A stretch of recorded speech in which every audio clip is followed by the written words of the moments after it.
Oi, eu sou o Emanuel e eu vou fazer uma experiência com a osmose na batata. Eu vou utilizar uma batata, o tubérculo, uma faca para fazer os cortes necessários, uma colher para fazer o furo e para acrescentar o NaCl, que é o sal de cozinha. Mas antes eu vou dar uma pequena introdução sobre as propriedades coligativas, os seus tipos e o fundamento dela. Acompanhe o vídeo. O vídeo então falará sobre propriedades coligativas. O que são propriedades coligativas? As propriedades coligativas tratam das soluções e são propriedades físicas que se somam pela presença de um ou mais solutos e dependem única e exclusivamente do número de partículas, moléculas ou íons, que estão dispersas na solução, não dependendo da natureza do soluto. Isso significa dizer que é a quantidade e não a natureza das partículas que estão juntas na solução é que irá influenciar na formação das propriedades ou efeitos coligativos. Existem então 4 tipos de propriedades: a tonoscopia, que trata da diminuição da pressão máxima de vapor; a embulioscopia, que é o aumento da temperatura de ebulição; a crioscopia, que é o decaimento da temperatura de solidificação; e a osmometria, trata do aumento da pressão osmótica. No caso, é o experimento que será baseado de acordo com esse último apontado. Os 3 primeiros foram estudados por Raoult, que foi um químico francês que estudou o fenômeno da descida do ponto de congelamento e do aumento do ponto de ebulição nas soluções, e com fundamento neles, desenvolveu um método para a determinação do peso molecular. Já a osmometria foi estudada por Van Hoff, que foi um químico neerlandês e o primeiro vencedor do Nobel de Química. Ele é mais conhecido por suas descobertas em cinética química, equilíbrio químico, estereoquímica e a pressão osmótica, é claro. Todas as propriedades coligativas surgem da diminuição do potencial químico do líquido solvente como resultado da presença do soluto. A diminuição do potencial químico do solvente implica aumento da temperatura em que ocorrerá o equilíbrio líquido-vapor e diminui a temperatura em que ocorre o equilíbrio sólido-líquido. O ponto de fusão é diminuído. A entropia do gás reflete a ordem de suas moléculas, e a pressão de vapor reflete a tendência da solução em aumentar sua entropia, o que pode ser conseguido se o líquido evaporar para formar um gás mais desordenado.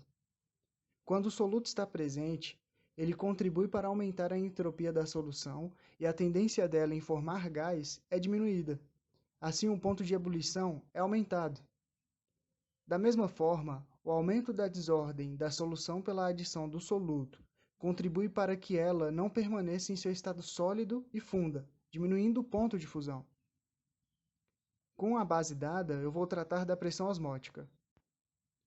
A pressão osmótica é a pressão que deve ser aplicada sobre uma membrana semipermeável para evitar que o solvente a atravesse, ou seja, é a força contrária à osmose. No entanto, se permitirmos que esse processo continue, chegará um dado momento em que a altura da solução mais concentrada exercerá uma pressão sobre a membrana semipermeável e impedirá que a osmose ocorra. Assim, é possível impedir que a osmose sequer se inicie ao aplicar essa mesma pressão sobre a solução mais concentrada.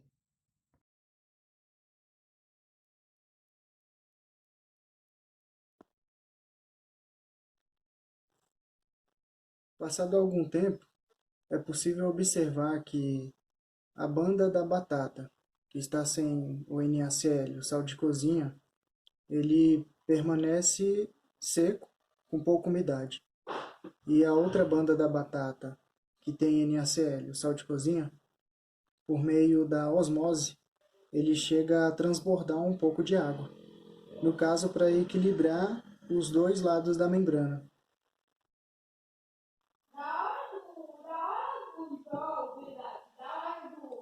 Depois do experimento de osmose na batata, é importante comentar um pouquinho agora sobre as membranas biológicas e um pouco da função delas. Esse é um modelo estimado. Ele é considerado ser o tipo de membrana biológica, membrana plasmática. Ela tem essa conformação de bicamada lipídica, ou uma bicamada de fosfolipídios.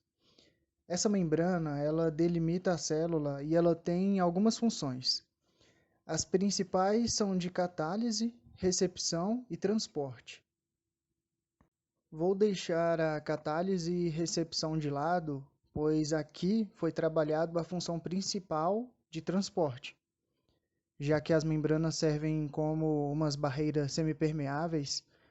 Isso quer dizer que algumas coisas passam e outras não, tanto de dentro para fora como de fora para dentro. É possível considerar dois tipos de transporte, então, o ativo e o passivo. E, mais uma vez, o foco aqui vai ser apenas um dos tópicos, no caso, o transporte passivo, já que foi o foco do experimento. O transporte passivo, então, ele trabalha na direção do gradiente de concentração. Aqui tem como exemplo a osmose, no caso, usada no experimento. Evitando ser repetitivo, a osmose então vai ser isso: a difusão da água através de uma membrana seletiva permeável. E nesse caso, então, deve-se imaginar os dois lados de uma membrana. De um lado, existem mais soluto do que o outro. Então, o caminho que a água vai fazer é a partir do lado que tem menos soluto para o lado que tem mais, a fim de igualar a quantidade de soluto dos dois lados, e foi basicamente isso que foi apresentado no experimento. Ao colocar, então, mais sal em cima da batata, é mais soluto do lado de fora. Então a tendência é que a água saia de dentro da batata em direção à parte de fora, para tentar dissolver todo o sal que ali foi colocado. Se outro soluço for usado, como açúcar, por exemplo, provavelmente a mesma reação irá acontecer. Através da osmose, a água vai sair de onde tem menos soluto para onde tem mais soluto, e isso foi constatado. E dessa forma, então, essa experiência foi feita aplicando propriedades coligativas à biologia.